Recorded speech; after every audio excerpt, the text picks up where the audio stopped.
Well, I would like to inform you I know in Jamaica, probably. that in Jamaica, you will find a number of men who are bleaching significantly.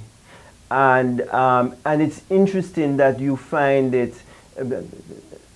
I have to be careful because to a large extent we associate a particular poor class bleaching as the primary means of body modification.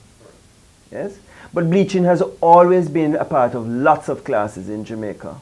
The women who used to use a particular cream that used, I think it was called Pond's cream. The idea of lightening the skin. But we seize upon the poor people manipulation of this as a crisis when it has always been there. People are modifying their bodies. In North America, I suspect that women are constantly changing the contours of their body in different ways. And there are similar strategies. So I don't want to demonize. I want to be very careful about that. But just to say that what is also interesting is what gives rise to men being so overconscious about their appearance.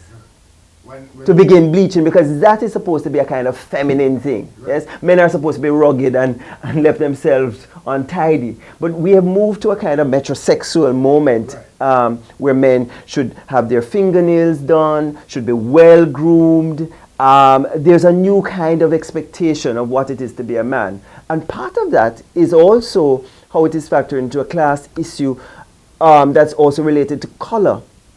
That the lighter skinned person is more approved of, gets more access, and so on, and how people are negotiated. What do these things have to do with power?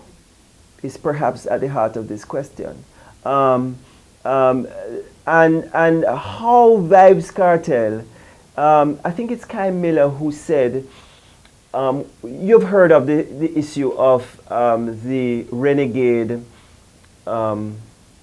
gangsman in Jamaica who is now extradited to the United States that created this big problem in Jamaica. And part of it is that when he was found in a dress as a kind of way of, and a wig, and he had masked himself. And he's not the first bad man to have done that. There has been a tradition of very big, bad gangsmen who, in escaping the law, and in having access to moving around communities, were able to dress as women, to slip by the law. And many people were creating a lot of excitement. And I remember Camilla reminding us that part of being a bad man is this ability. You have so much power, you can do anything you want to do. Yes. Including putting on a woman's, without compromising your masculinity. Bad man can put on dress. You know, kind of idea. Vibes Cartel is manipulating a lot of his own power. That's what I was going to ask you. He's exhibiting his ability to do anything he wants to do because he has become a figure of such great standing. I think he courts controversy. Yeah? So all these kinds of contradictory postures that he's, what might seem contradictory, is something that he's finding economically beneficial. It's another way to draw attention to himself. It's another way to say, I know I have power, and I want you to watch how people will follow me now.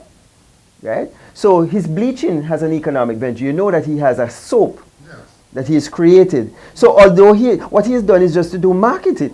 Before he sets the soap on the market, he's just used it on himself. He's the biggest billboard for his own product. Yes? And in a way, he's very cynical about the process. When you listen to, he's very much aware of how people are responding to him. And he says that he recognizes that he will do all kinds of foolishness and people will follow him. He recognizes the power he holds with. A prime minister had to bring two dancehall artists together to settle community problems. He's seeking the help of these two, Mavado and Vibes Cartel. Because people are so, I leave Jamaica and I go to Trinidad. And in that Vibes Cartel Mavado thing of the influence on society where people are following this one and following the other one and clashing. And I go to Trinidad and they say, where are you from? I say, from Jamaica. And they say, Ghetto or Gaza. whatever, Gaza, yes? Gaza. Gully or Gaza, right? And I'm saying to myself, oh my God, that this is not just a Jamaican phenomenon, it's now spreading. And dancehall has this, that's another question you can ask.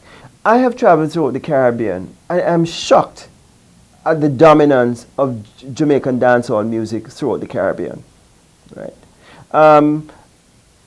During Carnival Week in Trinidad, on the maxi taxis, you're not hearing calypso or soca being played.